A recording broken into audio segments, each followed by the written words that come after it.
describe Advaita Acharya in the Chaitanya Charitamrita. So I will recite these now. These were written, these were attributed to Swarup Damodar Goswami. Swarup Damodar Goswami was one of the closest associates of Sri Chaitanya Mahaprabhu. It's practically inseparable from him in Jagannath Puri. He also was with him in Navadvip, but we don't hear so much about him being with Lord Chaitanya in Navadvip. But when Lord Chaitanya took sannyas, then he also took sannyas. He stayed for some time in Varanasi. And at some point he appeared in Jagannath Puri, and immediately he became one of the closest associates of Lord Chaitanya, actually the closest. He was with him constantly, he was his secretary. It's described anyone who wanted to recite anything for Chaitanya Mahaprabhu, anything they had written, any poem, any drama, any philosophical treatise, first had to go through him, and when it passed his scrutiny, then it could be read or presented before Chaitanya Mahaprabhu. So he was very, very dear to Mahaprabhu and had a very deep, confidential insight into who Chaitanya is, who his associates were, and so forth. So he wrote many verses in his, what's called his Kadacha, in his journals. And those journals, unfortunately, they are lost in time, but some of those verses have been picked up by the biographers of Chaitanya Mahaprabhu, and they have presented them. So these are two verses by Swarup Damodar, who give us insight in who Advaita Acharya is. So we'll start with that. Then I'll read something from another book called Gaura Ganadesh Deepika, which gives another view of Advaita Acharya. So then we're going to put those two views together to get a full understanding who Advaita is. So there's going to be a little bit of philosophy in the beginning to understand who this personality is. And then we're going to look at a little bit of his life. There's a lot to say about it. We'll just look at some major episodes and some lessons we can draw from that in our own life. This is Bhagavat Sravanam. Of course, the Bhagavatam is full of the stories of Bhagavatas. And Advaita Acharya is also a Bhagavatam, although he's also the Supreme Lord himself. And that's a point we'll highlight, how he's both the Supreme Lord and a devotee. Just like Lord Chaitanya Mahaprabhu is also the Supreme Lord as a devotee. And there's some very significant lessons just from that point we can draw. That the Supreme Lord becomes a devotee. That tells us something. Okay, so I'll start reading. Mahavishnur Jagatkarta Mayaya Yasrijatyadaha Dasyavatar Mevayam Advaita Acharya Ishwaraha. So you can try to recite after me. Mahavishnu. Mahavishnu. Jagatkarta, the creator of the cosmic world. Mayaya, by the illusory energy. Yaha, who? Srijati, creates. Adaha, that universe. Tasya, his. Avatara, incarnation. Eva, certainly. Ayam, this. Advaita, Acharya, Advaita Acharya, Ishwara, Supreme Lord, the resting place of the material cause. Lord Advaita Acharya is the incarnation of Mahavishnu, whose main function is to create the cosmic world through the actions of Maya.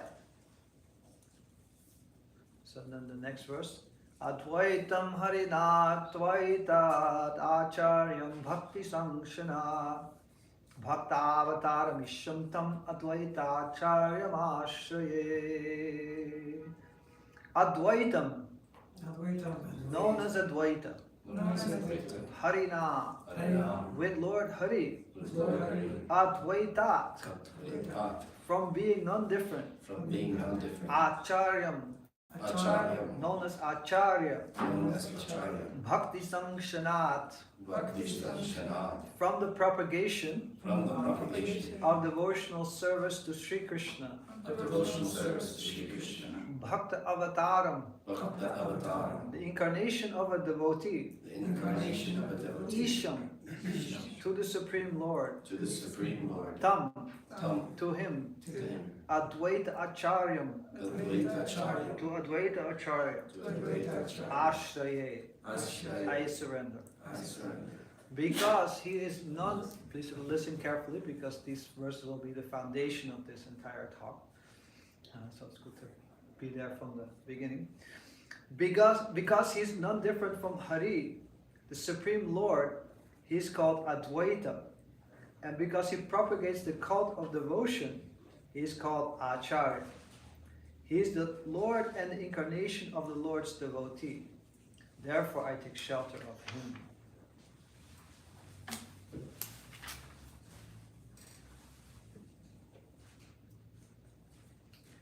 So, and the last verse we'll read is text 12. Jagat Mangala Advaita Mangala Gunadham Mangala Charitra Sada Mangala Yandranam. Being a reservoir of all auspicious attributes, see, Advaita Acharya is all auspicious for the world. His characteristics, activities, and name are always auspicious. Purport. Sri Advaita Prabhu, who is an incarnation of Mahavishnu, is an Acharya or teacher. All his activities and all the other activities of Vishnu are auspicious. Anyone who can view the all auspiciousness in the pastimes of Lord Vishnu also becomes auspicious simultaneously. Therefore, since Lord Vishnu is the fountainhead of auspiciousness, anyone who is attracted by the devotional service of Lord Vishnu can render the greatest service to human society. Rejected persons of the material world who refuse to understand pure devotional service as the eternal function of the living entities and as actual liberation of the living being from conditioned life become bereft of all devotional service because of their poor fund of knowledge.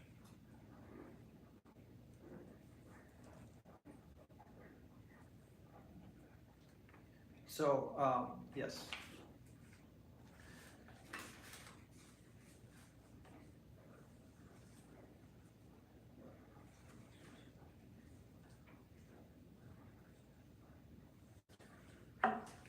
So this is Advaita Acharya, as he's described in Chaitanya Charitamrita. So he's called Mahavishnu, Jagat Karta, who is the creator of the universe. So Mahavishnu, we know, lies on the causal ocean, and from his breathing all the universes emanate. So he creates this material world from his Maya potency. And his avatar is a big word again. I think the sequel came out, so everybody's after the avatar nowadays. His avatar is the person who descends. Ava means down, and Tara means one who crosses. He crosses down from the spiritual realm to the material realm, which can be taken quite literally, one who descends from the spiritual, or who always exists in a transcendental dimension, but he manifests here in our dimension, becomes visible to our eyes, although often not recognized as such, and that still requires spiritual vision to understand. So that is the avatar. So he's called Advaita Acharya, and he's Ishvara. He is the Supreme Lord. Then it says Advaitam. Why is he called Advaita Acharya? Anyone remembers from the verse why he's called Advaita Acharya? There's two parts as well, Advaita and Acharya. He carries the message. Yes. Acharya. That's why it's called Acharya. And why is it called Advaita? Because he's non-different. Yes, because he's non-different from the Supreme Lord. He's Ishvara. So he's Advaitam Harina Advaita, because he's Advaita. Advaita means not two. It's one. He's the same as the Supreme Lord. And Acharya Bhakti Samshana, because he's constantly teaching about pure devotional service. He's called Acharya.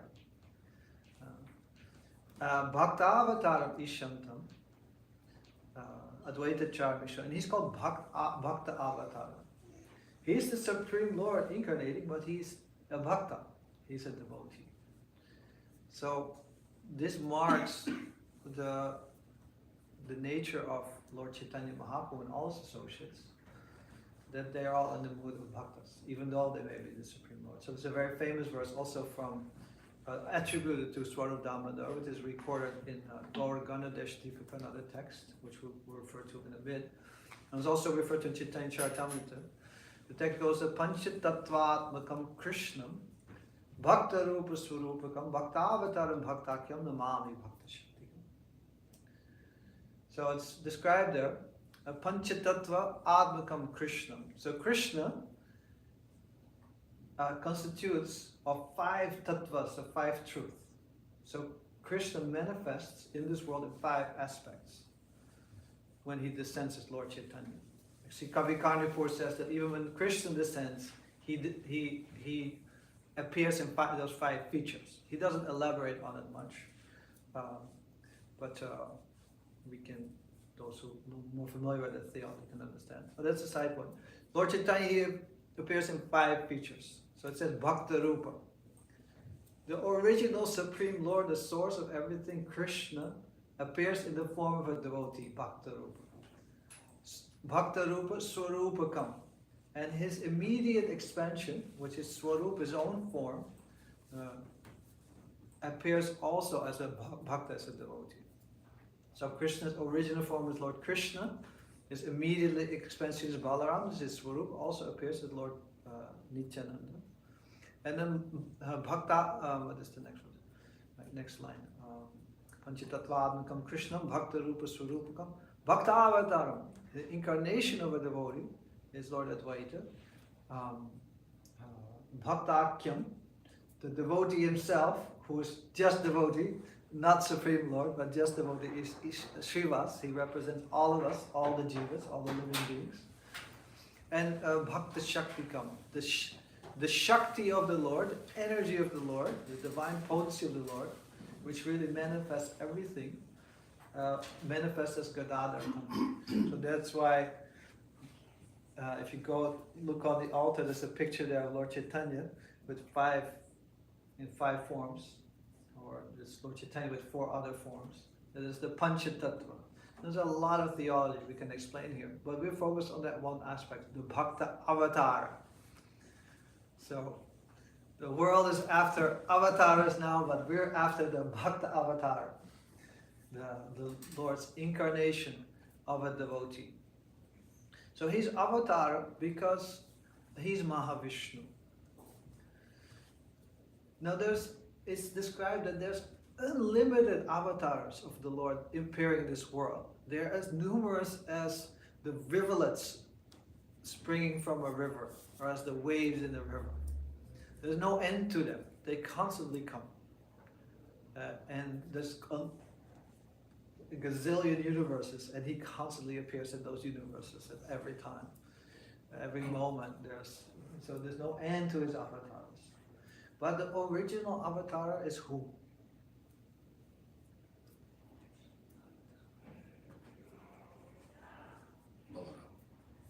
No. He's the original expansion in the spiritual world.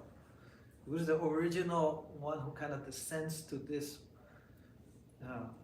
material world? It's called the Adya Avatara. In Srimad Bhagavatam, Canto 1, there's a chapter called Lord Krishna's Incarnations, the 3rd chapter. So the first form described there is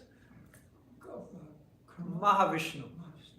Because the material world, he resides in the causal ocean, which is kind of it's called the Vaitarani, is that region of existence which is between the material and the spiritual realms. So he's the first form of the Lord who expands the material universe. So he's the kind of the first form in the world. So who descends, he's not descends in the material world, he expands the material world, but he's the first form who relates to the material world of the Lord. So he's therefore the original avatar. And then he descends in this world as Garbhodaka Vishnu. He manifests in this universe, and from him this universe comes, and he manifests in the heart of every living being. And there's a form, another form of the Lord, Vishnu, in this material world, this material universe, called Kshirodakashaya Vishnu, who lies on an ocean of milk. Yes, that's possible. For him it's possible. And from him all the other incarnations come. So Mahavishnu is therefore the original avatar, because all subsequent avatars only come from him. So that's why it's called avatar. So an Advaita is not different from him. And Krishnadas Kaviraj goes at quite a bit of length to explain it. So please bear with me, we're going to get even a little bit more technical, but not too long. Just take a few minutes. Because to have a proper understanding will really allow us to appreciate the further teachings which we'll be discussing. So it describes that, and so also for you may also be wondering, because it's a bit of a not such an easy subject, Advaita Acharya. So for you who've already been around for a little while, it may be interesting to hear, who is this personality really? So it's described that Mahavishnu is called the efficient cause of the universe. Anyone knows the meaning of efficient? It's also called the instrumental cause. So there's often an analogy given. Well, you have the instrumental cause and you have the material cause of something. For example, you have a potter. This is the famous analogy. The instrumental cause is the potter. He creates a pot, or she creates a pot. But the material cause is the clay. So, in this material world, Mahavishnu is called the efficient cause. He glances over the material world, and then all creation starts just by his glance. Tadaikshita. Now, that's all he does. So he puts it in motion. So he's like, in that way, the efficient cause. But the energy, the substance, that belongs to another of his expansions, like his very close expansions, his anga. And that's called Advaita. He's called Advaita. It is his Maya.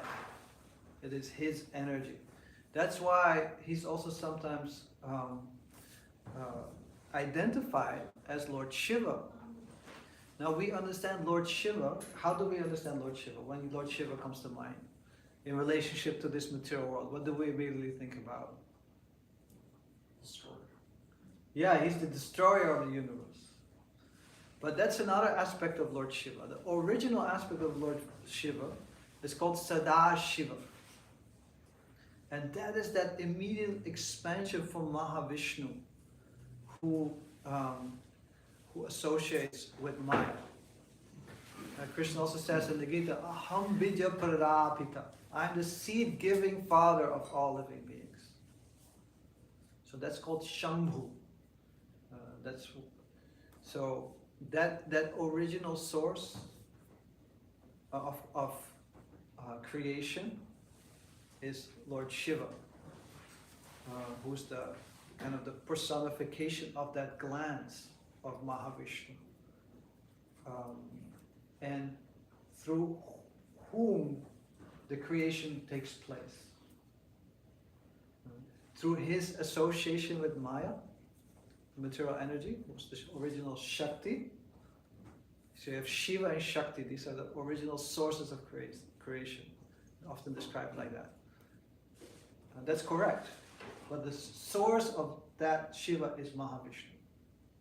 So Mahavishnu spans as that original Sada Shiva, then he impregnates all the living beings in this material, in the material energy, and then creation takes place.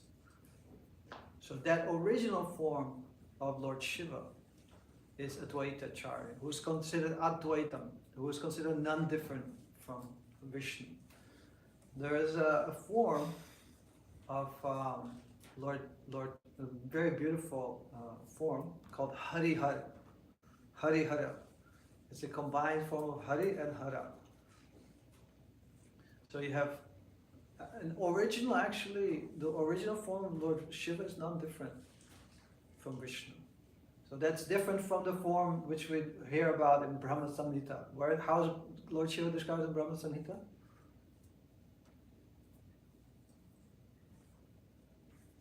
Scholars here?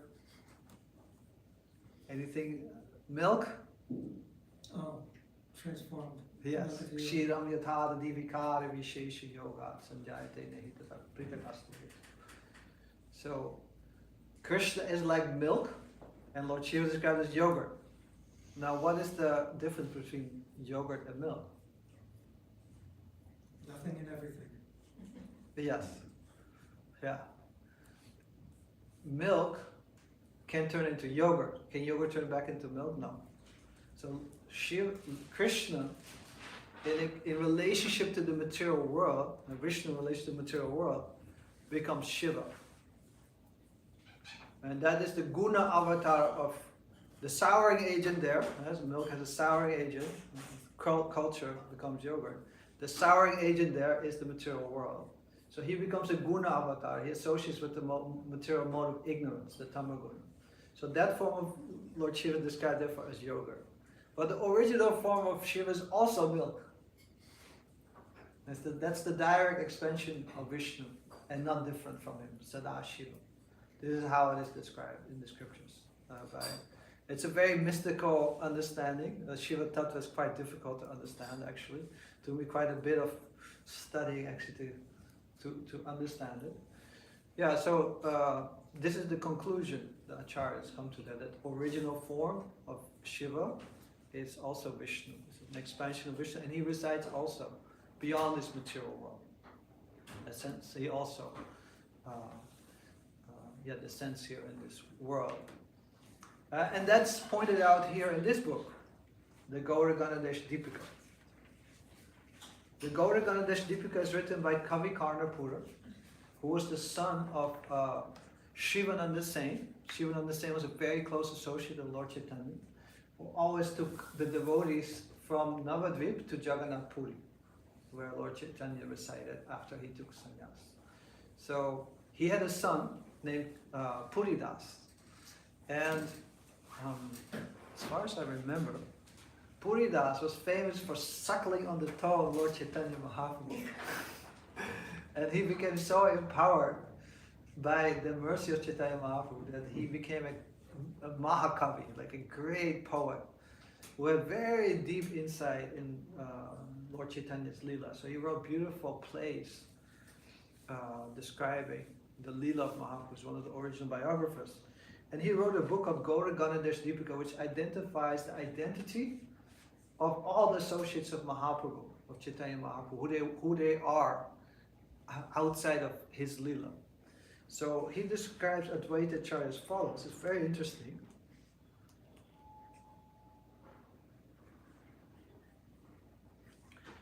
I like this stuff. I like to do research and go into the depth of things. Not everybody likes it, but this is what I like to do, and this is what I want to present. So it's not a self-help class, unfortunately, or a Krishna conscious self-help class, but it's something going deep into the philosophy of Chaitanya Mahaprabhu. And here in this regard, Advaita Acharya. So he says that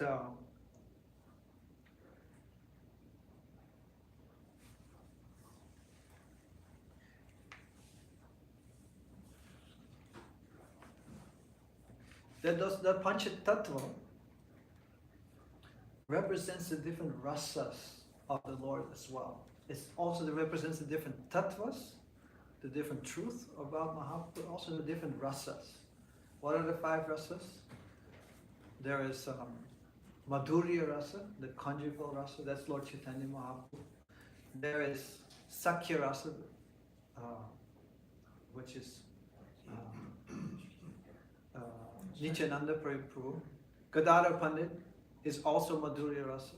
Advaita Acharya is both Sakya Rasa and Dasya Rasa combined. And then Srivas, he's Dasya, he's servitude. Sakya Rasa means friendship. So all the rasas are manifest also in the Panchatattva. So it's a complete form of tattva, of the truth of Mahaprabhu, the different principles of existence, and it's also all the rasas are manifest there. So that's a very interesting point he's making. But one rasa is remaining. That is Vatsalya rasa.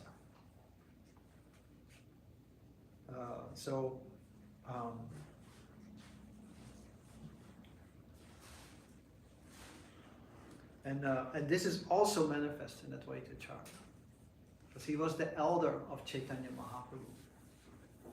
And he came about 50. He appeared in this world about 50 years before Chaitanya Mahaprabhu.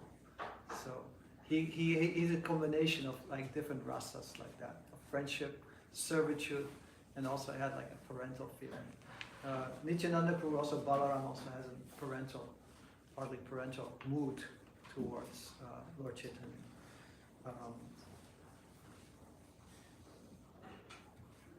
But he's primarily in Dash and Sakyaras.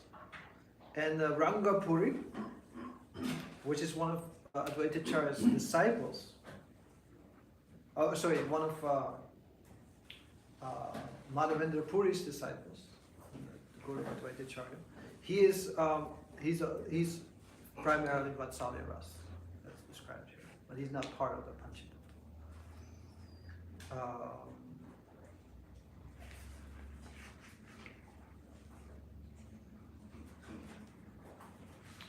So, first he describes about Lord Chaitanya, then about Lord Nityananda.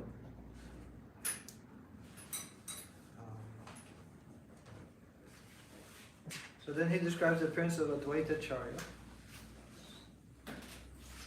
One second. Yes.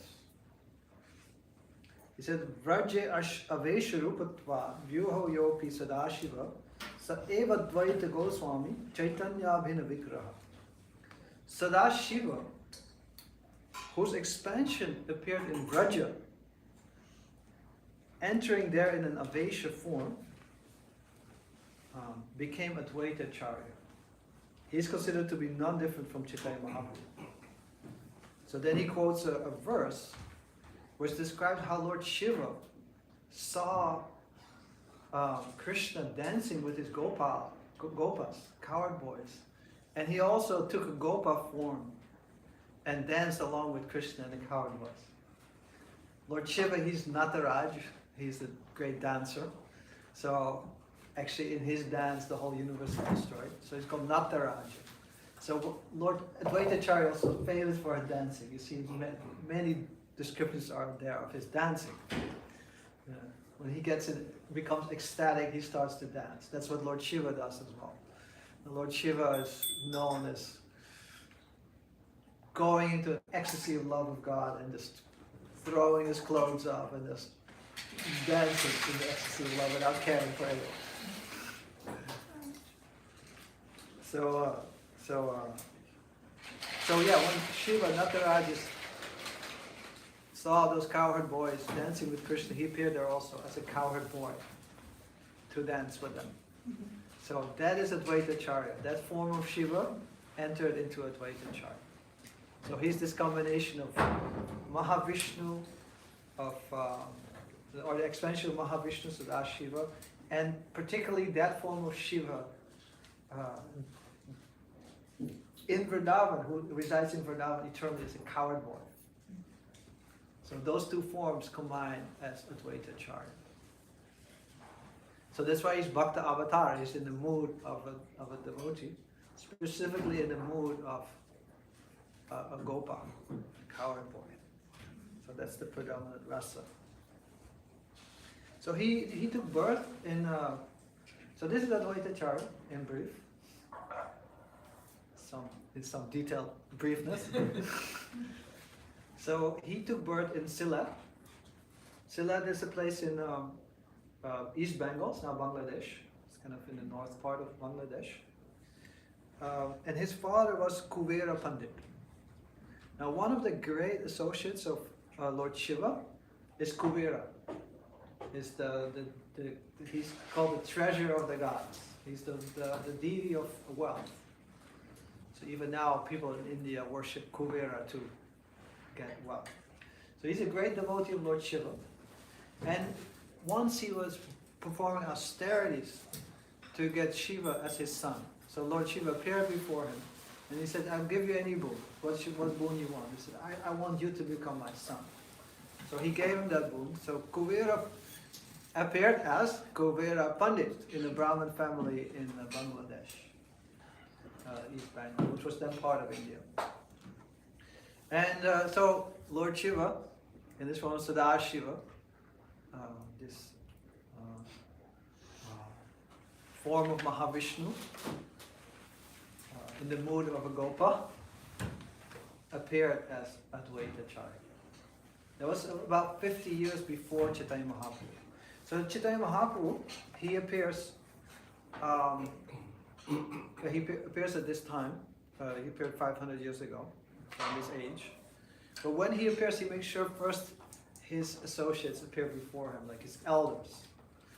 He appears with elders, with equals, and with juniors. So we find all his personalities in Lord Chaitanya's pastimes. Like Kavi Kanyapur is one of his juniors. He was a kid during Mahaprabhu's time. But there's also many elders in his pastimes, and Advaita Acharya is the chief of them. He's the senior most Vaishnava in the community of Vaishnavas of Lord Chaitanya's time. So Lord Chaitanya made him appear first. So at some point he moved to Shantipur. It's a place very close to Mayapur. You can still visit it. You can still visit this house there. Very beautiful, scenic place. Have you been? Oh, no, I haven't. Anyone has been? Yeah, it's a very beautiful place on the bank of the Ganges. Beautiful garden there. Every year still there's a festival where I think it's on his appearance where they distribute. No, it's some other occasion. But there's a massive distribution of prasad. It's a very joyful festival. I've been there a couple of times. So yeah, he was worshipping Krishna there. He also had a house in Navadvip, very close, just like a couple of houses down the block from Jagannath Mishra, where the father of Lord Chaitanya, Jagannath Mishra Sachimata, the parents of Lord Chaitanya. And Srivas Thakur also is right there. You can still also see that place. So that was his second home. So he would spend time in between those places. Now Navadvip wasn't really known as a very devotional place at that time. It was filled with scholars. It was a lot of wealth. There was a lot of worship going on, but no bhakti. Only a lot of karma. Karma means fruit of worship. People worship for material gain, for material success, for material wealth, for all kinds of material blessings. And the devotees were a little pained because they tried to share, the joy of their hearts. Advaita Acharya recited there, Srivas Thakur, many other devotees who were pure devotees, just fully absorbed in bhakti. And they didn't find people very receptive. As a matter of fact, many times the devotees were making fun of. Or sometimes even threatened. At that time, Bengal was ruled by a Muslim ruler who could be quite, they could be quite ferocious, they could be quite violent. So there was a tolerance, of course, because they couldn't convert the whole population. But if you're going to be preaching or spreading your message, that was not appreciated very much. So the devotees were very open, and they were very, they weren't hiding. They were very what they were doing. So Srivas Thakur, also one of the Panchatattva devotees, he would have kirtan every night in his home with his 4 brothers. And it would be loud. And you know, they would, it's almost like a statement, that kirtan. So a lot of the brahmanas were very, and other people in the neighborhood, very disturbed that why are they chanting so loudly? If the Muslim ruler finds out, you know, there may be havoc here in the town. Let's just take his house and throw it in the Ganga, and let's throw him in the Ganga too. So they were kind of talking like that. Not that they were, not sure if they were actually intending to do something like that, but it was a very kind of threatening environment, like a very hostile environment they were in. So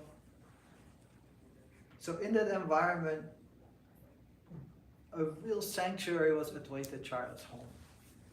It was like the local bhakti center, you know, where it's a very opposite environment, but that's where devotees could just come, they could chant, they could hear about Krishna, they would worship together, they would take prasad together, and they had a very joyful time. And Advaita Acharya was the leader. Advaita Acharya, they also very much exhibited his Acharya Lila, where he would just instruct constantly. He would speak. It's described actually in Chaitanya Bhagavat that he would speak on the Bhagavad Gita. And it's this, I forgot the exact wording, but it's kind of in the sense of, he would explain the Bhagavad Gita as it is. He would leave out, like, because the Gita speaks about different kinds of yoga, karma yoga, jnana yoga. So he would just fully emphasize pure devotional service as he was describing. Because we understand this is Prabhupada's contribution. You see Prabhupada manifesting that mood of Advaita Acharya, of describing every verse of the Gita almost in that mood of pure devotion. Like Prabhupada speaks about karma yoga, it's devotional service. Like the whole, because that's the heart of the Gita, it's called Ananya Bhakti. Pure devotion is called Ananya Bhakti in the Gita. Ananya means without another. So Bhakti fully focused on Krishna and not focused on any other deity and not focused on any other process but Bhakti. No karma, no jnana. So he would always explain the Gita in that way. And in this way he was an Acharya. That's what an Acharya does. They explain, a true Acharya explains the pure devotional service. So he was constantly teaching like that, and the devotees would be so happy to hear from him. Sometimes others would speak, like Lord Chaitanya's elder brother would speak also, and he was a very pure devotee and also speaking very nicely Katha, although he's very young. And then Advaita Acharya sometimes was so happy with the explanations. While he was worshipping the deity, he would jump off the altar and he would roar. He's a very exuberant personality, like Lord Shiva is a very exuberant personality. And he would embrace him and be very overwhelmed with ecstasy. So, but when those threats became more, and especially when the Brahmanas, local Brahmanas, were criticizing and threatening Srivas, Thakur, one of the other great elderly devotees, that he became very morose, very sad, and extremely angry. Now, there's anger, and there's the anger of Lord Shiva. In that anger of Lord Shiva, the whole universe burns in it. It's quite intense. But he's in his mood of a devotee. He did not exhibit that anger in that way. He exhibited his anger in the way we should deal with our anger.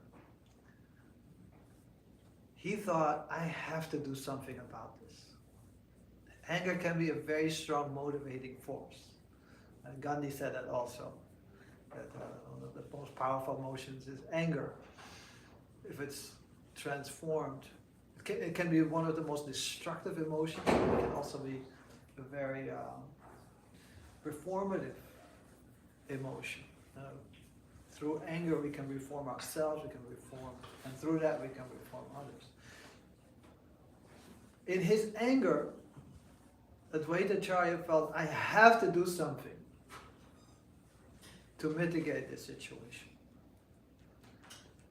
They were sad to see burning in this materialistic consciousness, so they wanted to do something. He wanted to do something about it. His heart was burning like that. But in the mood of a devotee, he felt incapable of doing something, because we can change external circumstances, but it's very hard to change people's heart. And in the mood, although as an avatar he was capable in doing so, in the mood of a bhakta, since he's the bhakta avatar, which is his predominant mood, he felt, I am incapable of mitigating this situation. I have to make the Supreme Lord appear in order to rectify this situation. And this is very instructive for us as well, because we look at the world and there's so much to be done. It's just such an incredible mess on so many levels. And sometimes we get so involved in this should be, or criticizing, this should be done, and why is it like this? And we complain, we criticize, we get into lengthy discussions on Facebook about political situations and all of that. That's kind of very much the time we live in. Advaita Acharya felt, I'm incapable to really rectify the situation, to really change people's hearts. I will make the Supreme Lord appear, who has the power to do so. And as I was thinking about it, I'm thinking also about Srila Prabhupada. So Srila Prabhupada, before he came to the West, he went to Shantipur, to the house of Advaita Acharya, just briefly before he went, and he was crying and praying there. The pujari that recalled seeing him there, and then many years later, getting a BTG or something, or some ways he found out that the Swami's in Mayapur and starting a project there. And he said, oh, this is the Swami who came here to Shantipur, to my place, to my temple, and was crying here, praying. Because we see he had that same mood, those beautiful prayers Prabhupada wrote on the Jaladuta. His mood wasn't like, I'm going to change people. His mood was, I'm going to bring the message of the Bhagavatam, which is none different from Krishna. And he prayed to Krishna, I can do nothing, but you please appear in my words. You can make my words potent. You can appear there. And only when you do that, then something can really be done. So we see Prabhupada had that same mood of the devotee who feels incapable. So Lord Advaita Acharya had that same mood. It's nice to see those parallels between Bhagavad Gita as it is and that mood of invoking the Lord's presence to make an actual change in people's hearts. So then Advaita Acharya famously sat down.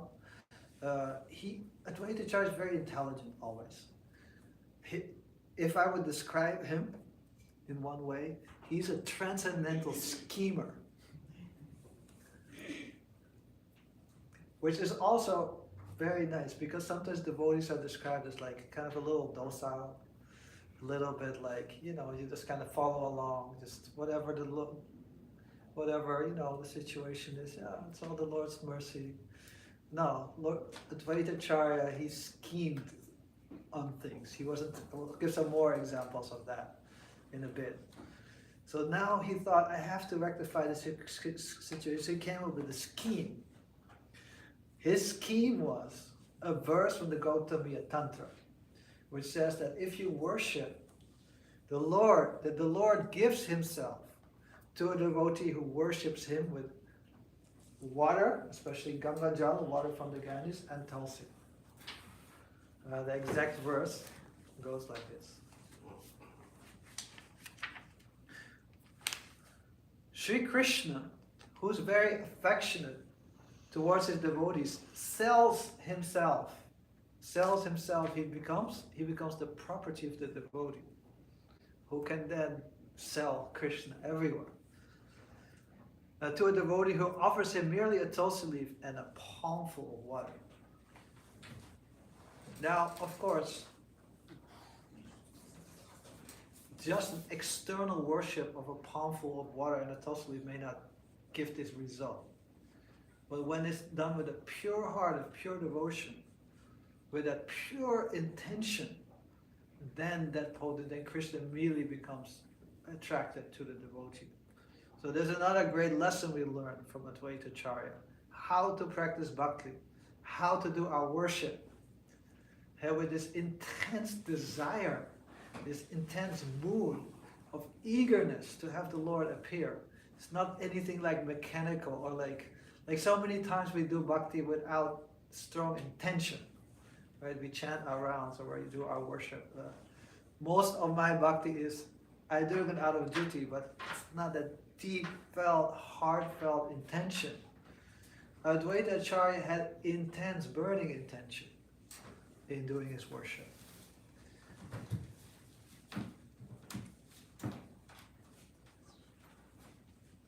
So Advaita Acharya considered not finding any way to repay the debt he owes the one who offers himself a tulsi leaf and water. Lord Krishna thinks, there's no wealth in my possession that is equal to tulsi and some water.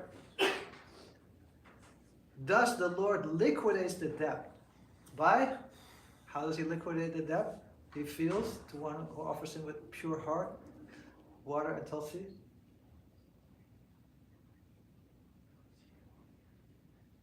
He doesn't have, he possesses everything, but he feels incapable of giving anything of that. Because the devotee doesn't care about anything of that. Yeah, he gives himself by offering himself to the devotee. Considering this way, that's why the Acharya like contemplating, scheming. And the Acharya began to worshipping the Lord. Thinking of the lotus feet of Lord Krishna, he constantly offered tulsi buds in water from the Ganges. He appealed to Krishna with loud calls and thus made it possible for Krishna to appear. Therefore, the principal reason of Sri Chaitanya's descent is this appeal by Advaita Acharya. The Lord, the protector of religion, appears by the desire of his devotee. So that's why it's so nice to focus on this day of Advaita Acharya. As I said, as I started my class, this is kind of the beginning of this Gaura Lila time. And it very much starts with his appearance in a way, quite literally.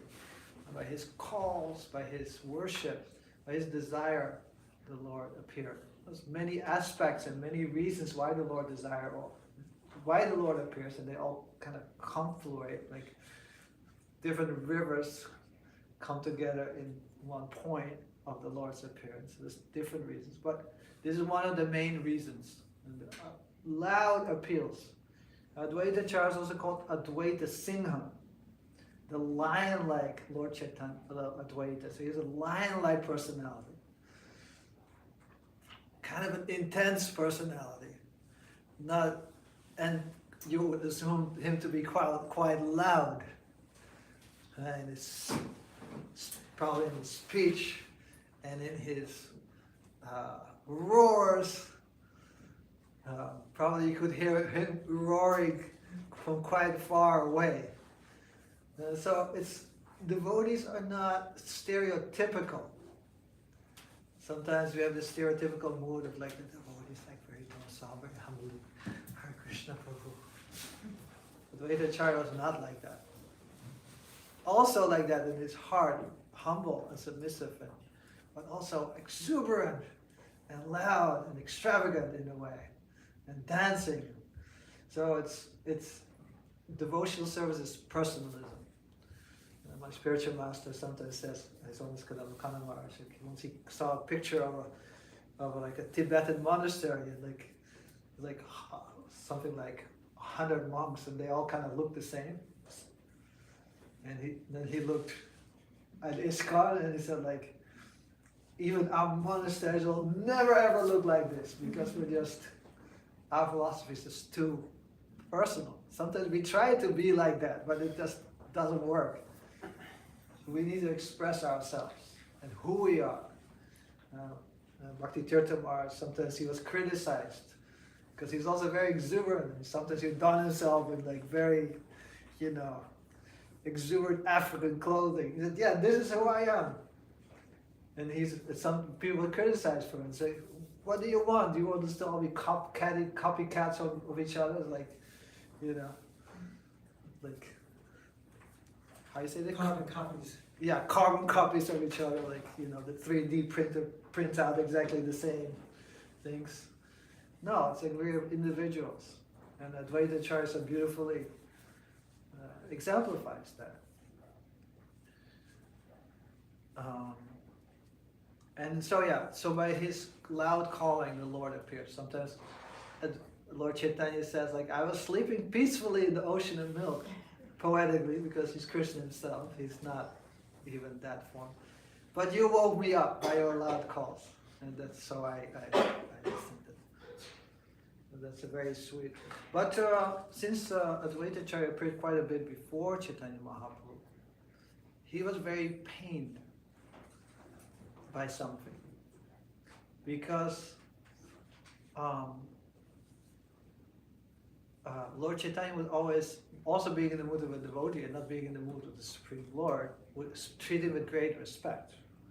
The guru of Sri Chaitanya Mahaprabhu was Ishwara Puri, who had the same guru as Advaita Acharya. So the two main disciples, or the three main disciples of Madhavendra Puri were Ishwara Puri, who became Lord Chaitanya's guru, Nityananda, and Advaita. So for Chaitanya Mahaprabhu, he worshipped Advaita as his guru. He would sometimes also joke with him. He said, Yosi Sosi Namostute. So Yaha Asi. Whatever you are, so Asi, that you are.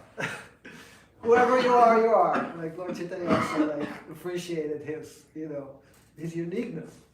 Namostute, but I offer my respectful obeisances to you. I always like that. Yosi Sosi Namostute.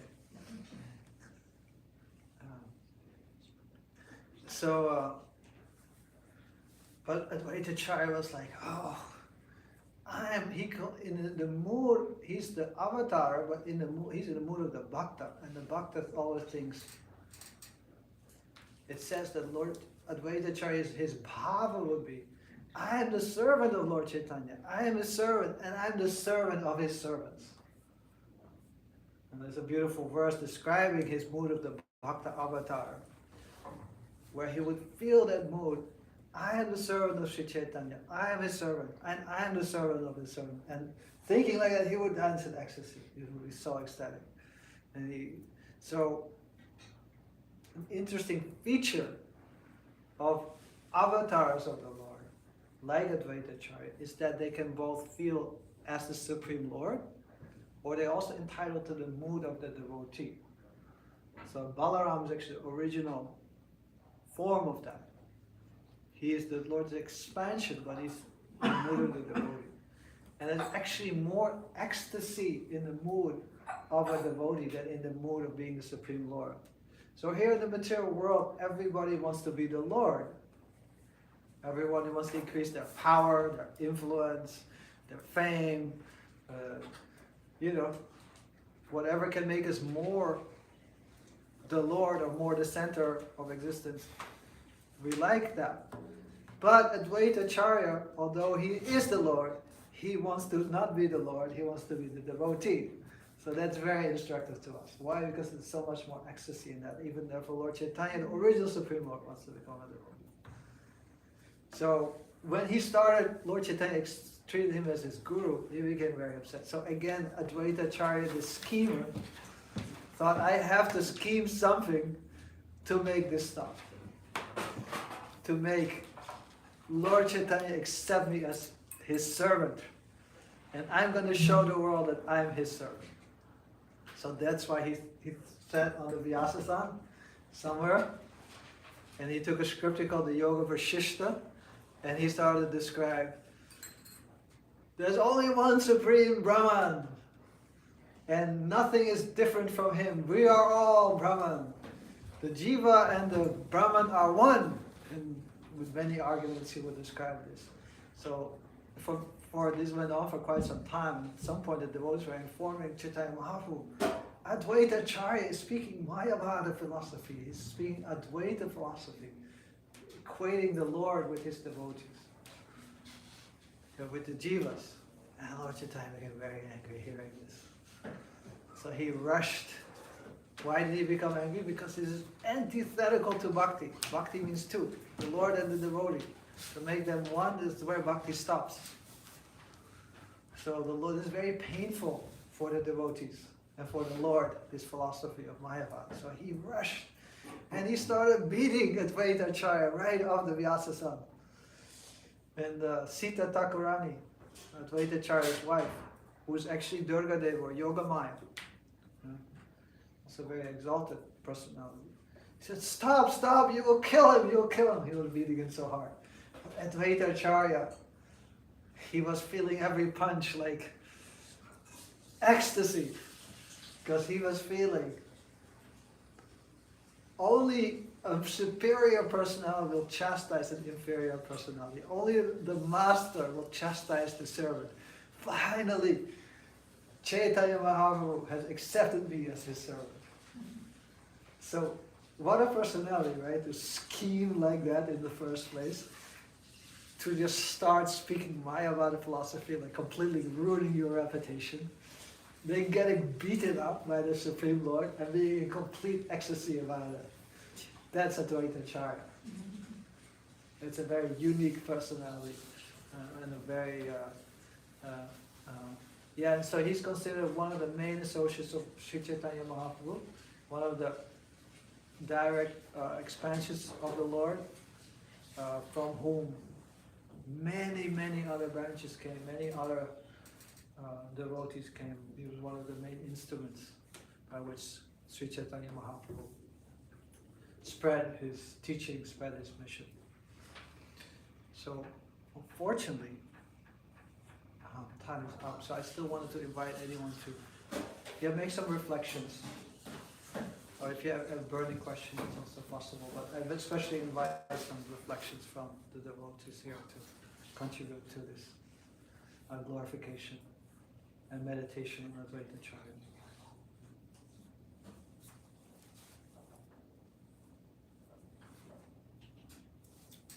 Two things that I wanted to. Oh, did we even speak for? Go ahead. No, Yadana Prabhu, please. No. I prefer to hear. I will was not just trying to speak. break this down.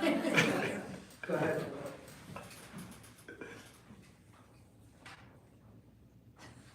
I was just, sorry,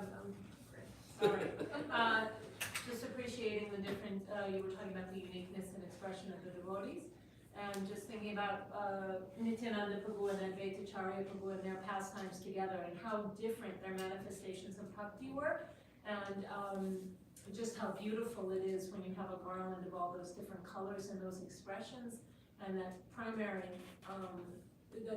one of the primary purposes of their expressions of individuality becomes fostering the greater love.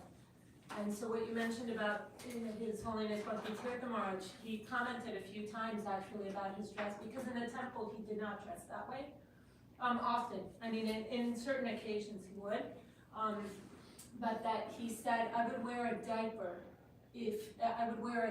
out in public if it would help to foster the bhakti and the development of bhakti in people. So that he had that meditation of choosing his clothes in that way was just so beautiful. So thank you for mentioning that, and that point about individuality. I just felt He must also have thought deeply about that, like it was intentional. was a transcendental scheme, like just to raise people's consciousness and make them more receptive. Thank you for mentioning that. You mentioned it, so it was beautiful. I thought, oh my goodness, I remember another conversation about that. Thank you, Vasudeva. I was just going to say I appreciated that you went so deep into who he is and started at the very beginning of who he was and how it is that he became. It's great to take these deeper dives, and you really know the material so well. So thank you.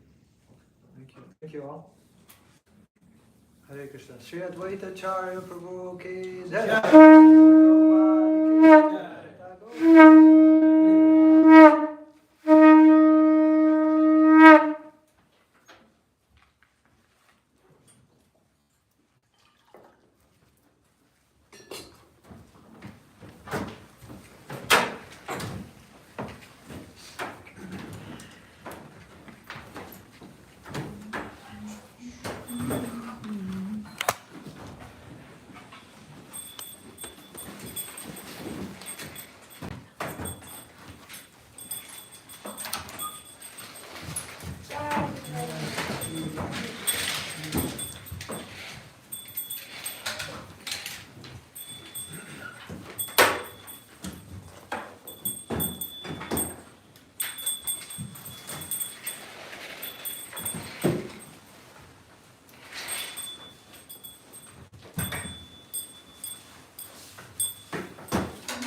Krishna Prasthaya Bhutale Srimate Bhakti Vedanta Swami Iti Namine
Swami Srila Prabhupada ke Ananta Koti Vaishnava Vrinda ke Acharya Srila Haridas Thakur ke Vimsa Gahosi Krishna Chaitanya Prabhu Nityananda Shri Advaita Gadadhara Sri Vasudeva Gaur Bhakta Vrinda ke Shri Radha Krishna Gopi Gopinath Shyama Kunda Radha Kunda Giri Govardhana ke Shri Braj Bhumi Vrindavan Dham ke Shri Navdev Mayapur Dham ke Shri Shantipur Dham ke Name ke Name ke Bhakti Devi ke Tulsi Devi ke Shri Harinam Sankirtan Yagya ke Shri Advaita Acharya ke Nitai Gauramanam all glories to the symbol of the Lord. All glories to the symbol of the Lord. All glories to the symbol of the Lord. All glories to the Lord.